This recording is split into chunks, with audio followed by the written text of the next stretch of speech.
Hello बच्चों। तो क्या हाल चाल है सभी के। उम्मीद करते हैं आप लोग बढ़िया होंगे। तो आपका फिर से एक बार स्वागत है आपके इस केमिस्ट्री क्लास में। और लास्ट क्लास में हम लोगों ने सांद्रता पद की विधियों में फॉर्मलता तक चीज़ें कंप्लीट कर ली थी। ठीक है, शक्ति, नॉर्मलता, मोलरता, फॉर्मलता और उन सब में संबंध, ये सब चीज़ें हम लोगों ने डिस्कस कर ली थी। तो आज की हमारी जो क्लास है, आज की इस क्लास का हमारा जो टॉपिक होगा वो होगा मोल प्रभाज। ठीक है, तो मोल प्रभाज की बात आज हम लोग करेंगे। फिर मोल प्रभाज का अलग अलग सांद्रता पद के साथ संबंध भी देखेंगे। तो ये मोल प्रभाज का उपयोग क्या है, मोल प्रभाज का प्रयोग हम किस लिए करते हैं, इसकी बात पहले हो जाए। तो किसी विलयन में विलेय और विलायक दो भाग उपस्थित होते हैं। किसी विलयन के मुख्य रूप से दो भाग हैं, एक विलेय विलायक। विलेय और विलायक मिल जाता है तो विलयन बन जाता है। तो किसी भी विलयन में विलेय का कितना भाग उपस्थित है और विलायक का कितना भाग उपस्थित है, इसको दर्शाने के लिए हम लोग क्या यूज करते हैं बेटा, मोल प्रभाज का समानता यूज करते हैं। तो मोल प्रभाज की बात अगर हम करें तो मोल प्रभाज क्या होता है। मोल प्रभाज बहुत सिंपल सी कहानी है। जैसे आप किसी भी आप एक अपना आइडिया ले लीजिए, एग्जाम की बात कर लेते हैं। जैसे मान लीजिए आपका किसी सब्जेक्ट का पेपर 100 नंबर का होता है। किसी सब्जेक्ट का पेपर कितने नंबर का होता है, 100 नंबर का। तो आप अगर 100 नंबर में मान लीजिए 60 नंबर पाए, तो आपने जो भाग प्राप्त किया वो कैसे निकालते हैं भैया, ये जो 60 है इसको टोटल से भाग दे देते हैं। तो आपको पता चल जाता है आपके कितने प्रतिशत या आपके कितना भाग अंक आपने प्राप्त किया है, टोटल अंक में से कितने भाग अंक आपने प्राप्त किए। वैसे ही आपका मोल प्रभाज है भाई, विलयन में विलेय और विलायक निकालना है तो कुल विलयन से विलेय की मात्रा को भाग दे दीजिए, कुल विलयन से विलायक की मात्रा को भाग दे दीजिए, तो आपको पता चल जाएगा कि विलयन में कितने भाग विलेय के हैं और कितने भाग विलायक के हैं। तो इसी के लिए जैसे सपोज कर लीजिए, ये तो न्यूमेरिकल हो गया। मान लीजिए सपोज कर लीजिए हमारे पास एक ऐसा विलयन है जिसमें हमने मान लिया कि भैया उस विलयन में विलेय के मोल कितने हैं, Na। हमने मान लिया एक हमारे पास विलयन है, उस विलयन में दो पदार्थ हैं, एक A और एक B। हमारा A विलेय है और B विलायक है। तो हमने मान लिया विलेय के मोल कितने हैं, Na हैं, और विलायक के मोल कितने हैं, Nb हैं। विलेय के मोल हमने मान लिए Na, विलायक के Nb। तो कुल विलयन कितना हो जाएगा, तो कुल विलयन हो जाएगा Na प्लस Nb। कुल विलयन कितना हो जाएगा, Na प्लस Nb। तो अब अगर हमें विलेय का मोल प्रभाज निकालना है तो क्या करना होगा, ध्यान दीजिएगा। विलेय का मोल प्रभाज जिसको आप लोग काई ए से लिखते हैं, किससे लिखते हैं, काई ए से। तो ये हो जाएगा विलेय के मोल बटे विलयन के कुल मोल, विलेय के मोल बटे विलयन के कुल मोल। इसी तरह से विलायक का मोल प्रभाज जिसको हम लिखेंगे काई बी से, तो ये क्या हो जाएगा बेटा, विलायक के मोल बटे विलयन के कुल मोल। तो इस तरह से क्या होता है, हमारी मोल प्रभाज की गणना होती है कि जिस भी भाग का मोल प्रभाज निकालना उसके मोल को विलयन के कुल मोल से क्या कर देंगे, भाग दे देंगे, तो उसका क्या आ जाएगा, मोल प्रभाज। तो अब अगर हम डिफ्रीशन की बात करें, डिफ्रीशन होता क्या है, विलयन के किसी एक अवयव के मोल तथा विलयन के कुल मोलों का अनुपात, विलयन के कुल मोलों का अनुपात उस अवयव का क्या कहलाएगा बेटा, मोल प्रभाज कहलाता है। उस अवयव का मोल प्रभाज कहलाता है। ठीक है, जैसे हमने क्या कहा, और इसे जो है काई से दर्शाते, CHI काई से दर्शाते हैं। तो विलयन के किसी एक भाग की मोल, जैसे हमने ले लिया विलेय के मोल बटे कुल मोल, तो विलेय के मोल बटे कुल मोल क्या हो जाएगा, विलेय का मोल प्रभाज। इसी तरह से विलायक के मोल बटे कुल मोल क्या हो जाएगा, विलायक का मोल प्रभाज। तो विलयन के किसी एक अवयव के मोल तथा विलयन के कुल मोलों का अनुपात ही क्या कहलाएगा बेटा, उस पदार्थ का मोल प्रभाज कहलाएगा या उस अवयवी भाग का मोल प्रभाज कहलाएगा। और इसे सामान्यतः हम लोग काई से दर्शाते हैं। अब जरूरी बात क्या है कि विलयन में जितने भी अवयव होंगे उन सभी अवयवों के मोल प्रभाजों का योग हमेशा 1 होगा। विलयन के जितने भी अवयव होंगे उन सभी के मोल प्रभाजों का योग जो होगा वो हमेशा कितना होगा, 1 के इक्वल होगा। काई ए प्लस काई बी जो होगा वो किसके इक्वल होगा बेटा, 1 के इक्वल होगा। काई ए प्लस काई बी किसके इक्वल होगा, 1 के इक्वल होता है। तो विलयन के जितने भी अवयव हैं उन सभी अवयवों के मोल प्रभाजों का योग कितना होता है, 1 के बराबर होता है। करके देख लीजिए, काई ए कितना है, Na upon Na plus N B, और काई भी कितना है, NB upon Na plus N B. देखो बेस दोनों का सेम है तो ऊपर जुड़ जाएगा Na प्लस एन बी, ऊपर नीचे दोनों एक जैसा, कट गया कितना आ गया, 1, ये हो जाएगा। तो यहाँ पे क्या कहानी है कि विलयन के एक अवयव के मोल तथा कुल मोलों का अनुपात उस भाग का मोल प्रभाज है, और जितने भी अवयव होंगे सभी के मोल प्रभाजों का योग कितना होगा बेटा, हमेशा 1 के बराबर। और किसी एक अवयव का मोल प्रभाज हमेशा 0 से बड़ा और 1 से क्या होगा, छोटा। किसी भी अवयव का जो मोल प्रभाज होगा वो 0 से 1 के बीच होता है, क्योंकि अगर 0 हुआ मतलब वो भाग विलयन में है ही नहीं। अगर हमने कह दिया किसी भी पदार्थ का मोल प्रभाज 0 है, मतलब भैया 0 मतलब उसकी मात्रा ही 0 है, वो पदार्थ है ही नहीं विलयन में। और हमने कह दिया किसी पदार्थ का मोल प्रभाज 1 है, मतलब भाई वो शुद्ध पदार्थ है। वो क्या है, शुद्ध पदार्थ है। कुल मात्रा, उसकी मात्रा बटे कुल मात्रा 1, तो मतलब वो पूरा का पूरा शुद्ध पदार्थ है, मतलब उसमें और कोई दूसरा पदार्थ है ही नहीं, वो विलयन ही नहीं है। अगर किसी पदार्थ का मोल प्रभाज 1 है मतलब वो विलयन नहीं, वो शुद्ध पदार्थ है। तो विलयन के किसी अवयव के जो मोल प्रभाज होंगे उनका मान हमेशा 0 से 1 के बीच, 0 से बड़ा और 1 से छोटा होता है। ठीक है, तो नोट कर लीजिए इसको। तो ये तो वो बात हुई किसकी बेटा, जब हम बात करें जब हमारे पास विलयन में केवल 2 अंग हैं, मतलब द्विअंगी विलयन है, जब एक विलेय और एक विलायक है। अगर मान लीजिए एक से अधिक विलेय और एक विलायक हो, तब मान लीजिए विलयन में एक से अधिक विलेय हो जाए तब क्या हो जाएगा, तब भी यही कॉन्सेप्ट लगाएंगे। ये तो द्विअंगी विलयन का कॉन्सेप्ट है। मान लीजिए एक से अधिक अवयव हैं, तब आप क्या कहेंगे। मान लीजिए हमारे पास एक विलयन है, उसके अंदर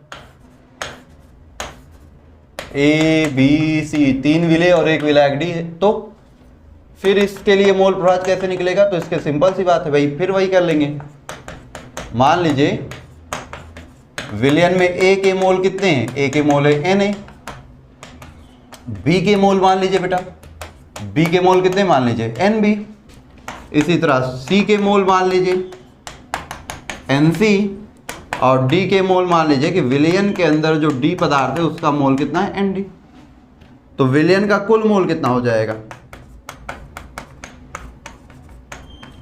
विलयन के कुल मोल कितने हो जाएंगे, Na plus NB plus NC plus ND, जिसको आप सिंपल सा N से शो कर दीजिए।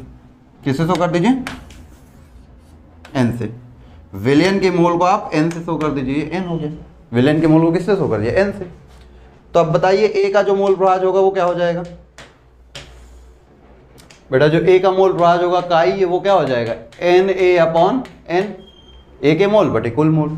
इसी तरह B का मोल प्रभाज क्या हो जाएगा, B के मोल बटे कुल मोल। इसी तरह C का क्या हो जाएगा, C के मोल बटे कुल मोल। इसी तरह D का क्या हो जाएगा, D के मोल बटे कुल मोल।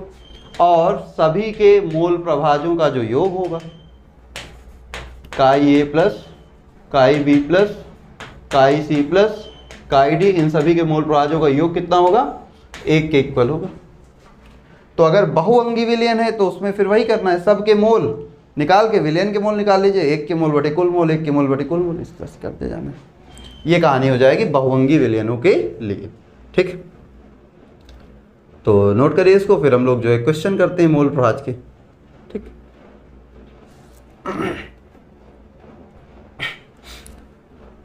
चलिए तो मोल प्रभाज का पहला क्वेश्चन देखिए। कह रहा है कि 72 ग्राम जल में 46 ग्राम एथिल अल्कोहल को मिलाकर बनाए गए विलयन के प्रत्येक भाग का मोल प्रभाज बताइए। प्रत्येक भाग का मोल प्रभाज बताइए। चलिए बेटा देखते हैं। 2 पदार्थ है, एक कौन है, एथिल अल्कोहल है ना, जिसका फॉर्मूला क्या है C2H5OH, और एक पदार्थ कौन है, जल। H2O, यही है। इसको मान लो A, इसको मान लो B। तो भाई A का एथिल एल्कोहल कितना है? एथिल एल्कोहल है 46 ग्राम। इसका अणुभार 12 दूनी 24, 24 5 29, 29 31, 30 16 46। अणुभार भी इसका कितना है? 46 है। जल का ग्राम भार कितना दिया? 72 ग्राम। और जल का अणुभार कितना होता है? जल का अणुभार होता है 18। यही हो जाएगा। मोल प्रभाज निकालने के लिए सबसे जरूरी चीज जो आपको पता होनी चाहिए, वो क्या पता होना चाहिए भैया? मोलों की संख्या। क्या पता होना चाहिए? मोलों की संख्या। तो पहले इसके मोल निकाल लेते हैं।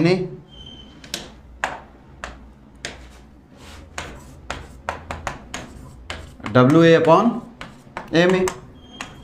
46/46 कितना हो जाएगा? 1। और ये क्या हो जाएगा? अच्छा सॉरी, ये MB है ना, MB। NB क्या हो जाएगा? 72/18। तो 18 चौके 72, ये हो गया 4। अब यहाँ पे आप देखेंगे तो भैया कुल मोल कितने हो गए? विलयन के कुल मोल मतलब Na + Nb, जो कि क्या हो जाएगा? 1 + 4 इक्वल किसके? 5 के। कितना हो जाएगा बेटा? 5 हो जाएगा। ये हो जाएगा। तो अब अगर आप जल का मोल प्रभाज या एथिल एल्कोहल का मोल प्रभाज निकालेंगे तो एथिल एल्कोहल का मोल प्रभाज जो कि क्या होता है? काई। तो एथिल एल्कोहल के मोल है 1 और कुल मोल है 5, तो ये हो गया 0.20। और फिर जल का मोल प्रभाज, जल का मोल प्रभाज, तो जल का मोल प्रभाज बेटा काई ए से लिखते हैं, काई बी से। तो जल का मोल 4 और कुल मोल 5, तो ये हो जाएगा 0.80। अगर आपको आपके आंसर पे डाउट है तो दोनों को जोड़ के देख लीजिए। 1 आए तो मतलब आपका आंसर सही है, क्योंकि दोनों का योग हमेशा कितना होता है? 1 होना चाहिए। ठीक है, ये कहानी हो गई। तो इस तरह से मोल प्रभाज की क्या की जाती? गणना की जाती है। इस तरह से क्या की जाती है बेटा? मोल प्रभाज की गणना। तो इसको नोट कर लीजिए, फिर हम लोग आगे बढ़ते हैं। एक और क्वेश्चन देखेंगे और फिर संबंध देखेंगे इनका।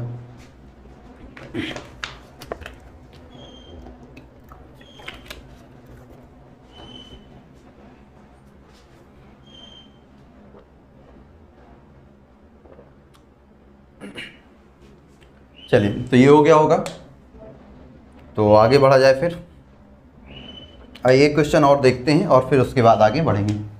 ठीक, क्वेश्चन कुछ इस प्रकार से होगा। 46%, या कुछ और ले लेते हैं, मान लीजिए हम लोग ले लेते हैं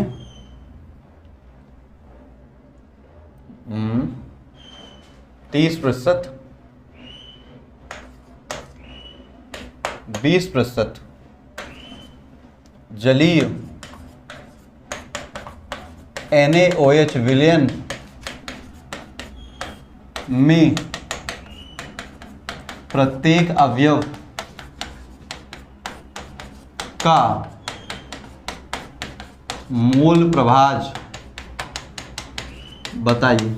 कह रहा 20% जलीय NaOH विलयन में प्रत्येक अवयव का मोल प्रभाज बताइए। अब देखिए यहाँ पे प्रतिशत ये नहीं दिया है कि भाई प्रतिशत द्रव्यमान अनुसार है या प्रतिशत आयतन अनुसार है, तो ये हमें अपने से समझ के रखना पड़ेगा, क्योंकि ये जो क्वेश्चन है इस क्वेश्चन में मोल प्रभाज पूछा है। अब मोल प्रभाज के लिए हमें विलेय का भी द्रव्यमान चाहिए और विलायक का भी द्रव्यमान चाहिए।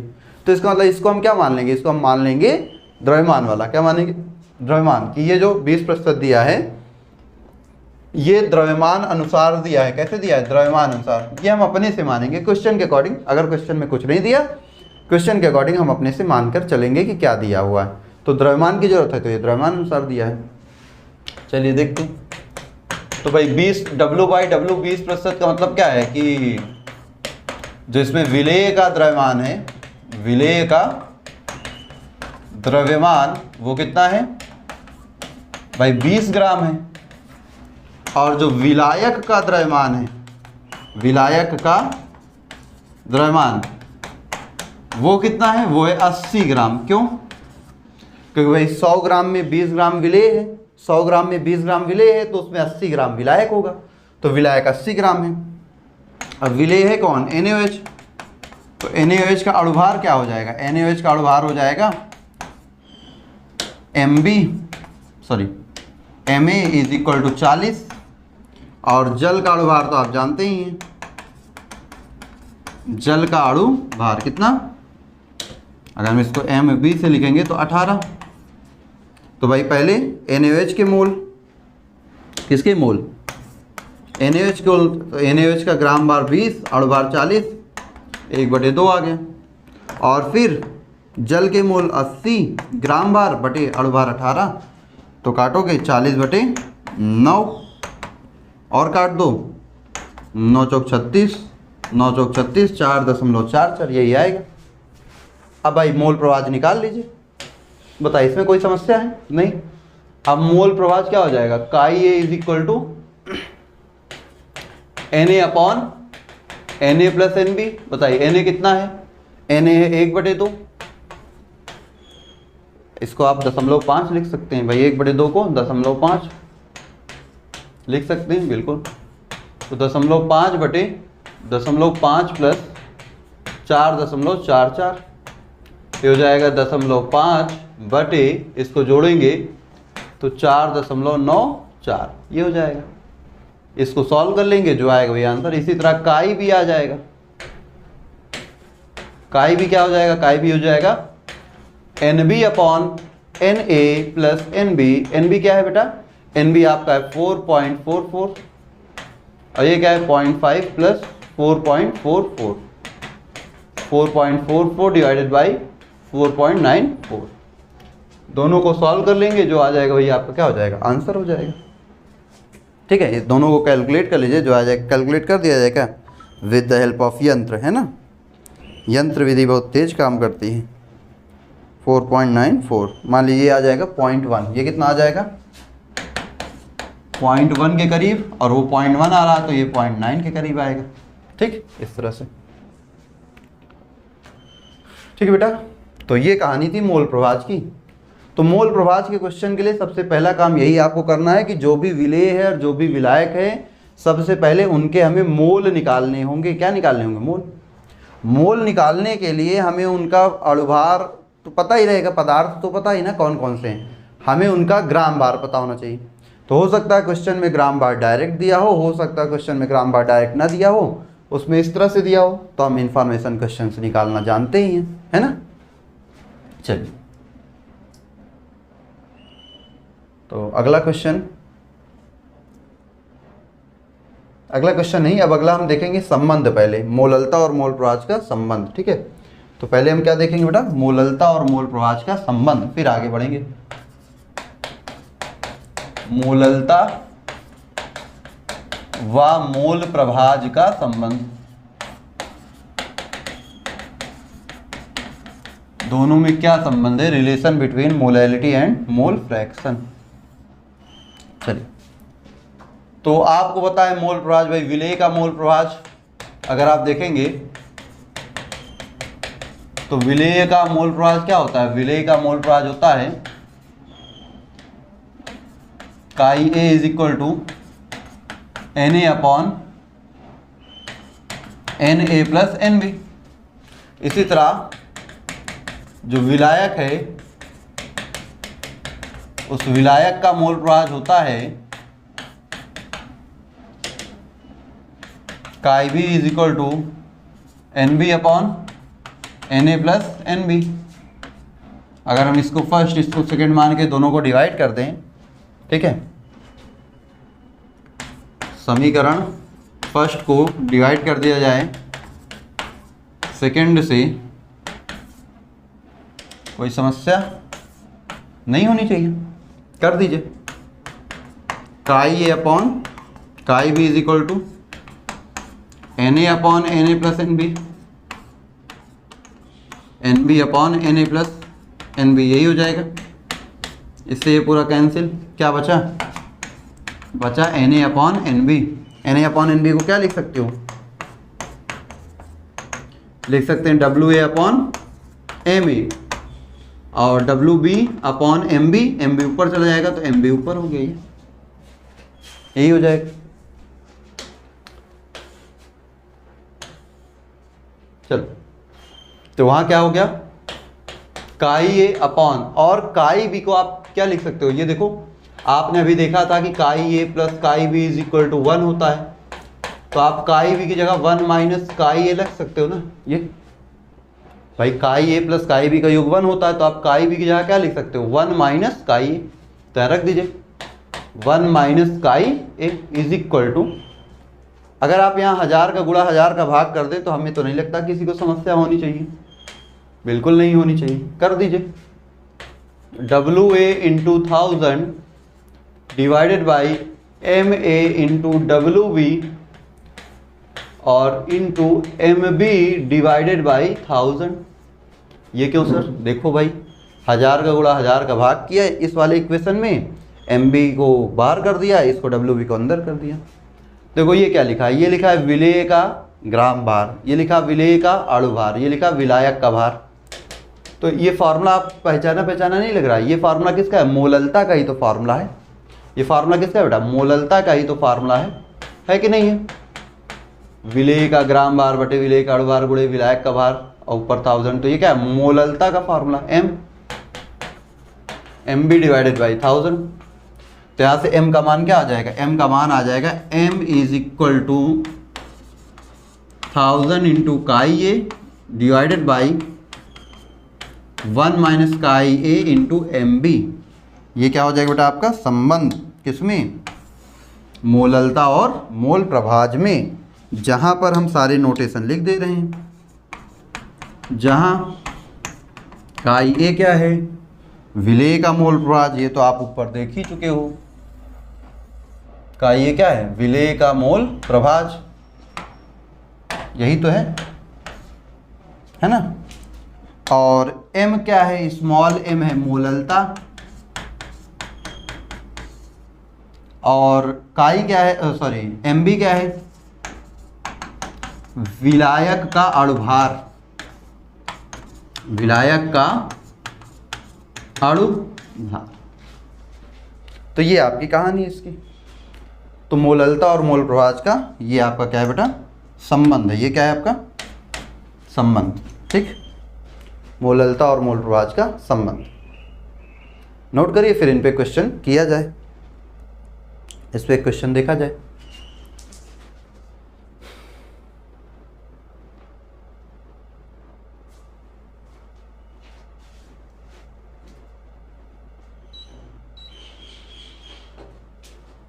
चलिए तो इस पे क्वेश्चन देखते हैं। क्वेश्चन क्या कहता है कि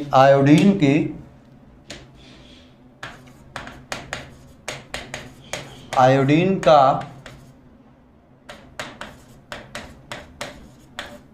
बेंजीन में बने विलयन में मोल प्रभाज 0.25 है, ठीक है। तो इस विलयन की मोललता बतानी है, इस विलयन की क्या बतानी है बेटा, मोललता बतानी है। इस विलयन की मोललता बताइए। चलिए भाई, इस विलेन की क्या बताएंगे, मोललता बताएंगे, बहुत अच्छी बात है, आइए बताते हैं। तो क्वेश्चन में क्या है, कह रहा आयोडीन का बेंजीन में बना विलयन है, मतलब आयोडीन विलेय है और बेंजीन विलायक है। तो बेटा आयोडीन का मोल प्रभाज काई मान लेते हैं, विलेय का मोल प्रभाज काई कितना दिया है 0.25। अब बेंजीन हमारा विलायक है, तो विलायक का अणुभार भी तो पता होना चाहिए। तो भाई विलायक जो कि हमारा बेंजीन है उसका अणुभार Mb कितना होगा, देखो C6H6 तो 12×72 प्लस 6 कितना हो जाएगा 78, जो हो गया बेटा 78। और क्या पता होना चाहिए, बस इतना ही तो पता होना चाहिए। मोललता का फार्मूला क्या है, मोललता इज इक्वल टू 1000 गुणे काई ए बटे 1 माइनस काई ए इंटू एम बी।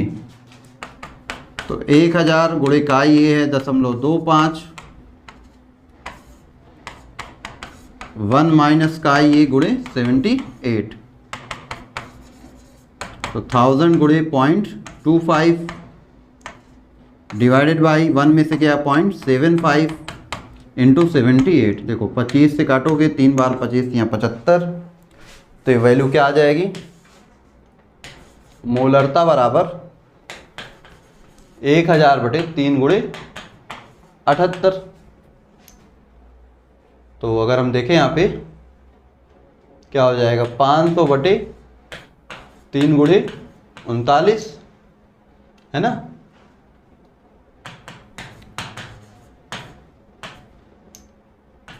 पाँच सौ बटे 17 काट दोगे तो 4 दशमलव समथिंग आंसर आएगा इसका, ठीक है।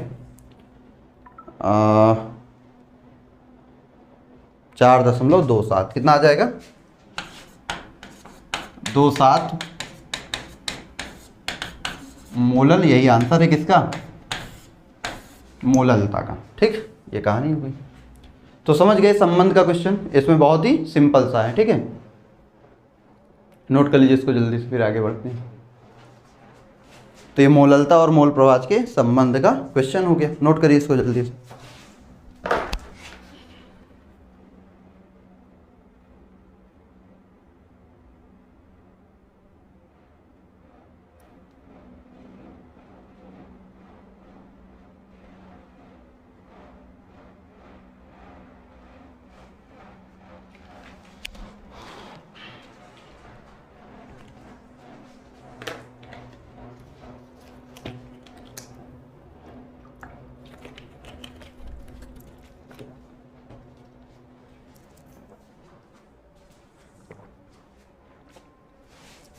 चलिए हो गया बेटा। तो ये तो हमारी बातें हो गई मोललता, मोल प्रवाह, तो जितनी सांद्रता पद की विधियां थी वो सब हो गई खत्म। अब हम लोग कुछ बातें और करेंगे, जैसे मोलरता समीकरण है ना, ये सब की बातें थोड़ा थोड़ा करेंगे, मिश्रण की मोलरता, नॉर्मलता। तो आइए ध्यान से समझते हैं तनुता समीकरण के बारे में। सबसे पहले किसके बारे में, तनुता समीकरण।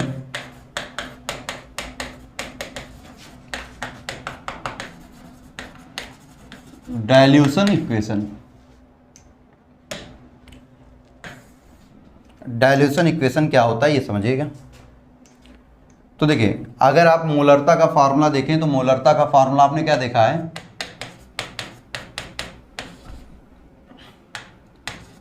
m इज इक्वल टू होता है n/v।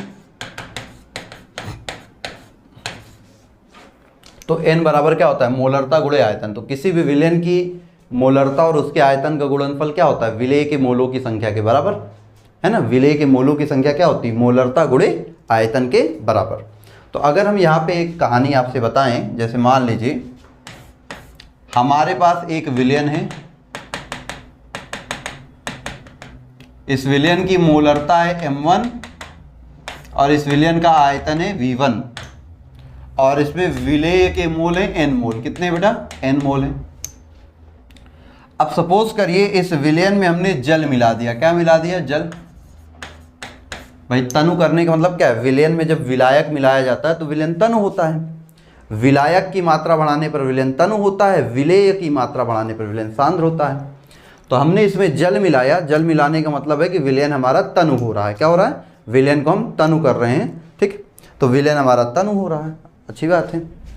तो जब हमने इसमें जल मिला दिया तो जल मिलाने के बाद कहानी क्या हो जाएगी, जल मिलाने के बाद कहानी कुछ ऐसी होगी कि ये जो विलयन है, भाई अब इस विलयन में जल मिला दिया तो विलयन में जल मिलाने पर इसका आयतन बदल जाएगा।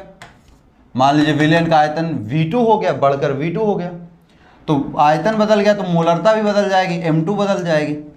लेकिन एक बात बताइए, क्या विलेय के मोल बदलेंगे, तो बिल्कुल नहीं भैया, क्योंकि हमने विलेय के साथ कोई छेड़छाड़ की ही नहीं। जितना विलेय पहले था उतना ही विलेय बाद में भी है, जितना विलेय यहाँ था उतना ही विलेय यहाँ भी है। तो अगर यहाँ पे आप मोलों की संख्या देखेंगे तो n बराबर क्या आएगा, मोलरता गुणे आयतन, और इस विलयन के लिए विलेय के मोलों की संख्या का मान निकालेंगे तो मोलरता गुणे आयतन। तो जितने विलेय के मोल पहले थे उतने ही विलेय के मोल अभी भी हैं, बदली है तो केवल क्या, आयतन और मोलरता। लेकिन जो आयतन और मोलरता का गुणनफल है वो हमेशा क्या होगा, कांस्टेंट रहेगा, नियत रहेगा। क्यों? क्योंकि विलेय के मोल तो बदले ही नहीं गए। जितने विलेय पहले से थे उतने ही विलेय अभी भी हैं। विलेय के यहाँ n मोल थे, विलेय के मोल अभी भी n है। क्यों? क्योंकि हमने विलायक बढ़ाया है, विलेय उतना ही है जितना पहले था। तो यहाँ पे विलेय अगर m1 v1 है, यहाँ पे विलेय m2 v2 है, तो क्या ये दोनों आपस में बराबर नहीं होंगे? तो बिल्कुल सर, ये जो m1 v1 है, ये जो m1 v1 है, ये किसके बराबर होगा? m2 v2 के बराबर होता है। क्यों? क्योंकि भैया विलयन में विलेय बदल नहीं रहे हैं, और इसी को हम लोग तनुता समीकरण कहते हैं, और इसको हम बोल सकते हैं मोलरता समीकरण। क्या बोल सकते हैं? मोलरता समीकरण। अब जिस प्रकार से हमने मोलरता समीकरण की बात की है, सेम इसी प्रकार से नॉर्मलता समीकरण भी तो होगा। अगर आप नॉर्मलता का फॉर्मूला देखिए, तो नॉर्मलता का फॉर्मूला क्या होता है? n इज इक्वल टू विलेय के ग्राम तुल्यांक, मान लो ग्राम तुल्यांक को d से मान लेते हैं, विलेय के ग्राम तुल्यांक अपॉन v, तो d इज इक्वल टू क्या हो जाएगा? d इज इक्वल टू हो जाएगा n इंटू v। यही होगा कि ग्राम तुल्यांक बराबर नॉर्मलता गुणे आयतन। तो अगर विलयन में विलेय की मात्रा नहीं बदल रही है, तो भैया अगर मान लो यहाँ ग्राम तुल्यांक d होते तो यहाँ भी ग्राम तुल्यांक d ही होते। तो इसी प्रकार से हम उनके लिए भी क्या कह सकते हैं? फिर इसी प्रकार से हम उसके लिए कह सकते हैं, सेम इसी प्रकार से हम नॉर्मलता समीकरण भी कह सकते हैं कि भाई विलयन को तनु करते समय, जब आप विलयन को तनु कर रहे थे, तो विलयन को तनु करते समय तो आपने जो है क्या नहीं किया? विलयन को तनु करते समय आपने विलेय तो बदला नहीं, तो जितने विलेय पहले थे उतने विलेय अभी भी होंगे। तो नॉर्मलता समीकरण में भी n1 v1 is equal to n2 v2, यही हो जाएगा। चलिए ये कहानी हो जाएगी, ठीक। तो इन दोनों को ही हम तनुता समीकरण कहते हैं कि भैया विलयन की तनुता बढ़ाई जा रही है तो उसमें विलेय पर कोई प्रभाव नहीं पड़ रहा, तो इसलिए मोलरता आयतन का गुणनफल, या फिर आप कहिए नॉर्मलता आयतन का गुणनफल, चाहे मोलरता आयतन का गुणनफल हो वो भी क्या होगा? हमेशा कांस्टेंट। चाहे नॉर्मलता और आयतन का गुणनफल है वो भी हमेशा क्या होगा? कांस्टेंट। कब? जब हम विलयन को क्या कर रहे होंगे? तनु कर रहे होंगे। विलयन को क्या कर रहे होंगे? तनु कर रहे होंगे, तब ये कहानी सेम रहेगी। ठीक है बेटा, चलिए नोट कर लीजिए इसको, फिर आगे बढ़ेंगे।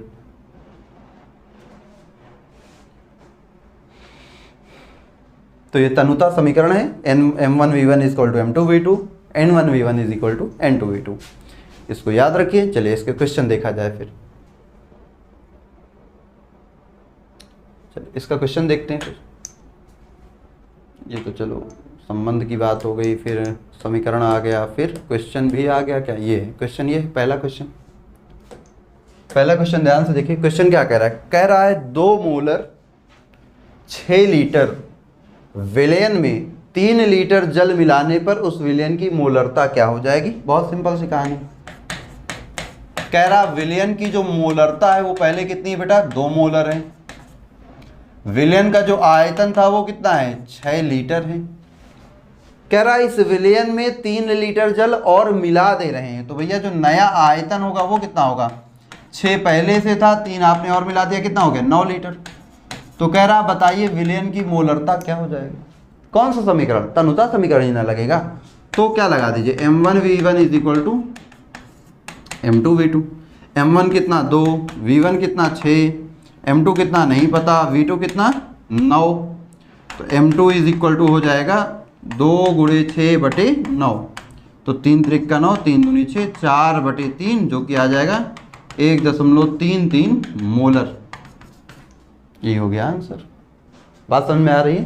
तो सिंपल सी कहानी क्या है कि भैया 2 मोलर 6 लीटर विलयन में 3 लीटर जल मिलाओगे तो उस विलयन की मोलरता क्या हो जाएगी?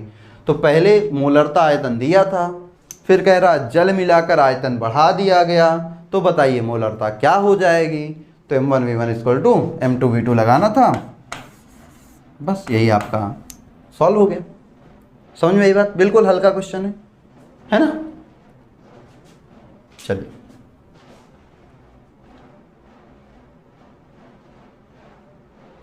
फिर नेक्स्ट क्वेश्चन देखा जाए। चलिए तो अगला क्वेश्चन क्या होगा? अगला क्वेश्चन होगा ये, एक विलयन की मोलरता 5 मोलर और आयतन 6 लीटर है। अगर इस विलयन में जल मिलाकर इसका आयतन 10 लीटर कर दिया जाए तो इसकी मोलरता क्या होगी। फिर से समझिए क्वेश्चन क्या कह रहा है कि भैया विलयन की मोलरता जो है वो 5 मोलर है, इसका आयतन जो है वो 6 लीटर है। अगर इसके आयतन को बढ़ाकर 10 लीटर कर दिया जाए, इस बार फाइनल आयतन 10 कर दिया गया, ये नहीं कह रहा कि हम इतना मिला रहे हैं, क्या कह रहा, जल मिलाकर आयतन 10 कर दिया जाए, मतलब V2 का मान ही कितना है 10, V2 का मान कितना है 10, तो जो आयतन है वो कितना हो चुका है, आयतन हो चुका है 10। तो यहाँ से सिंपल सी कहानी, मोलरता आपको बतानी है। तो आइए देखते हैं, फिर वही लगाएंगे M1V1 is equal to M2V2, M1 कितना 5, ये कितना 6, ये M2, V2 कितना 10, 5 दूनी 10, 2 3 6, तो बेटा M2 का मान आ जाएगा 3 मोलर। M2 का मान कितना आ जाएगा 3 मोलर। बात समझ में आई। ये क्वेश्चन था, ये क्वेश्चन की कहानी है, नोट कर लीजिए इसको, फिर आगे बढ़ते हैं।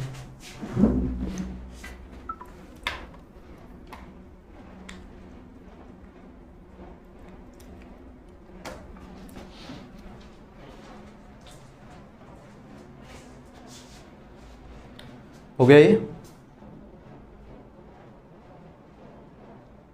चलिए तो फिर अगला क्वेश्चन देखा जाए।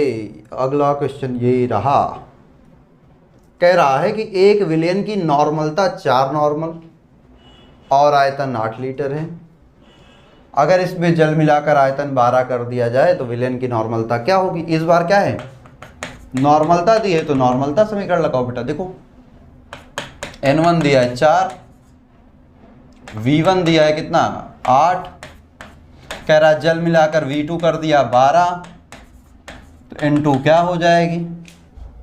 तो समीकरण तो वही है, N1V1 इक्वल टू N2V2, वही तनुता समीकरण। N2 का मान क्या हो गया, N1V1 equal to V2, N1 कितना 4, 8 12, 4 3 12, और 3 से 8 को काटोगे 3 दूनी 6, 2 बचा, 3 चंग 18, इतने नॉर्मल क्या हो जाए बेटा, ये हो गई विलयन की नॉर्मलता। ये क्या हो गई, विलयन की नॉर्मलता। ठीक है, तो विलयन की नॉर्मलता दी थी, आयतन दिया था, फिर आयतन बढ़ा दिया, कह रहा बताइए नॉर्मलता क्या हो जाएगी। तो ये कहानी हो जाएगी। ठीक, बिल्कुल सिंपल सा इक्वेशन है आपके पास, बड़ा प्यारा सा नॉर्मलता समीकरण, और इसी को लगा के आप सारी चीज़ें क्या कर लोगे, हल कर लोगे। ठीक, चल नेक्स्ट। अगला क्वेश्चन आपके पास कह रहा है कि 3 नॉर्मल 8 लीटर HNO3 विलयन में कितना जल मिलाया जाए कि विलयन की जो नॉर्मलता है वो 2.5 नॉर्मल हो जाए।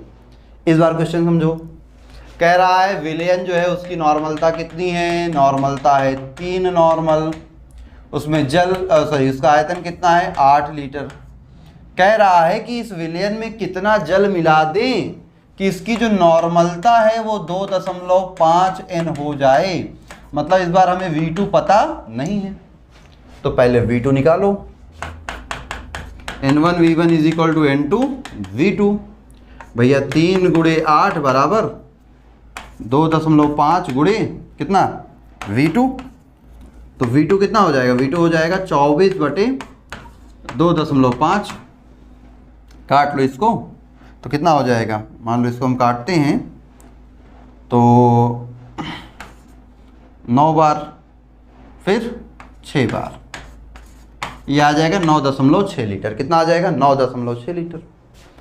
अब कहानी क्या, क्वेश्चन ने पूछा था कितना जल मिलाया जाए, ये नहीं पूछा कि आयतन कितना हो जाए, कितना जल मिलाया जाए। तो हमें मिलाए गए जल की मात्रा निकालनी है। तो मिलाया गया जल क्या निकालना बेटा, मिलाया गया जल का आयतन कैसे निकलेगा, V2 माइनस V1। पहले आयतन V1 था, इतना था, बाद में बढ़कर 9.6 हो गया, तो कितना जल मिला है। तो भैया जितना आयतन है बाद में, बाद वाले से पहले वाले को घटा दो तो पता चल जाएगा कितना जल हमने मिलाया था। तो ये अगर विलयन में 1.6 लीटर जल और मिला दिया जाए तो जो विलयन का आयतन होगा उस विलयन का आयतन कितना हो जाएगा, सॉरी विलयन की नॉर्मलता कितनी हो जाएगी, 2.5 नॉर्मल। अगर उस विलयन में इतना लीटर जल और मिला दिया है तो विलयन का जो नॉर्मलता होगी वो कितनी हो जाएगी, 2.5 नॉर्मल हो जाएगी। ये कहानी, ठीक, नोट कर लीजिए इसको। फिर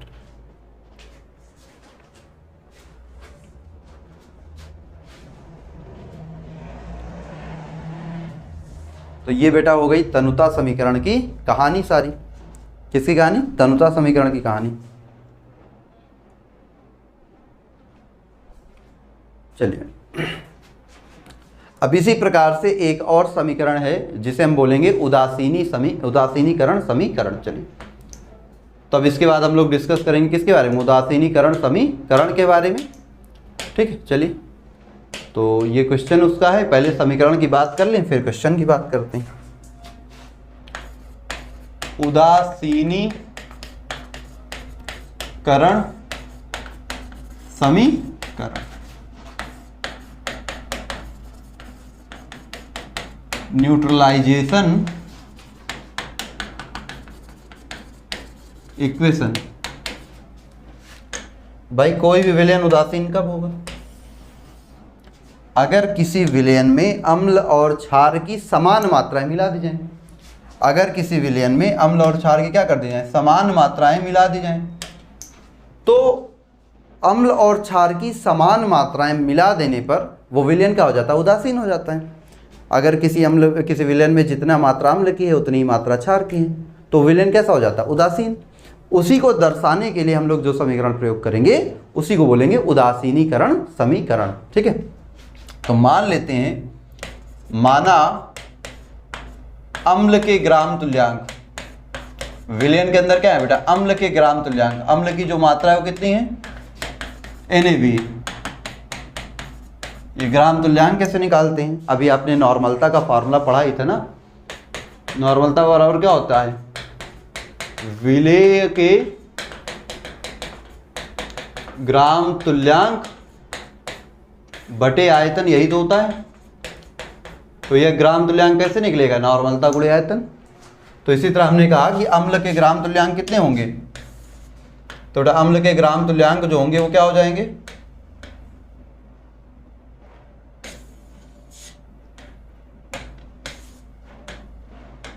अम्ल के जो ग्राम तुल्यांक होंगे वो हो जाएंगे NaVO, नॉर्मलता गुणे आयतन।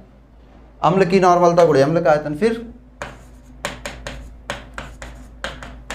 क्षार के जो ग्राम तुल्यांक होंगे वो कितने हो जाएंगे? NbVb।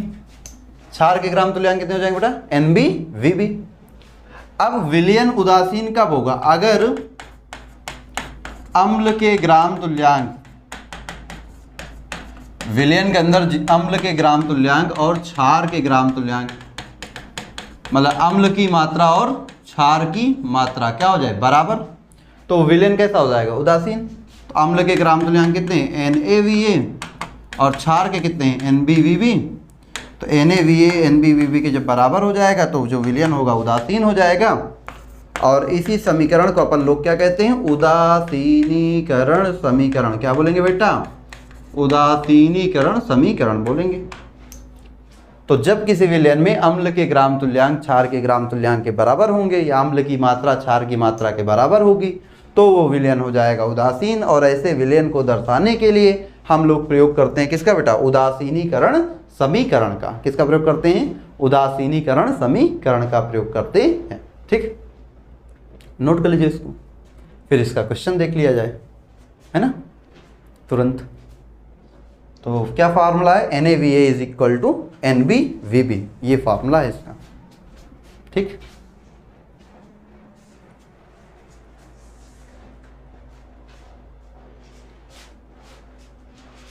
चलिए फिर देखा जाए इसका क्वेश्चन।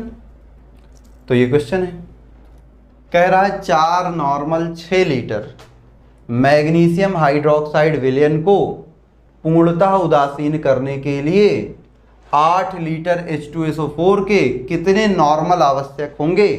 मतलब H2SO4 के कितनी सांद्रता की आवश्यकता होगी? थोड़ा देखो, ये क्षार है, ये अम्ल है। चलो देखते हैं। तो नॉर्मलता, क्षार की नॉर्मलता दी है 4N, क्षार का आयतन दिया है 6 लीटर। अम्ल की नॉर्मलता पूछा है, कह रहा उदासीन करने के लिए कितने नॉर्मल अम्ल चाहिए और अम्ल का आयतन दिया 8 लीटर। तो उदासीनीकरण समीकरण NaVA is equal to NbVB, Na निकालना है तो ये Nb कितना है, Nb हो जाएगा 4, Vb है 6, Va इधर बटे में चला जाएगा 8, 4 दूनी 8, 2 3 6, 3 नॉर्मल। तो बेटा अम्ल के 3 नॉर्मल चाहिए, अम्ल के कितने चाहिए 3 नॉर्मल। तो 3 नॉर्मल H2SO4 ले लिया जाए तो वो पूरे क्षार को क्या कर देगा, उदासीन कर देगा। क्या कर देगा, उदासीन कर देता है। ये इसकी कहानी है। तो पूरे क्षार को क्या कर देगा, उदासीन कर देगा। ठीक बेटा, ये बहुत सिंपल सी कहानी थी। ठीक, तो एक क्वेश्चन तो ये है। दूसरा क्वेश्चन चलिए हम आपको और बता देते हैं, एक और क्वेश्चन बता देते हैं। ये हो गया नोट। चलिए तो अगला क्वेश्चन ये देखिए आप। क्वेश्चन कह रहा है 0.25 नॉर्मल 20 ml HCl विलयन को पूर्णतः उदासीन करने के लिए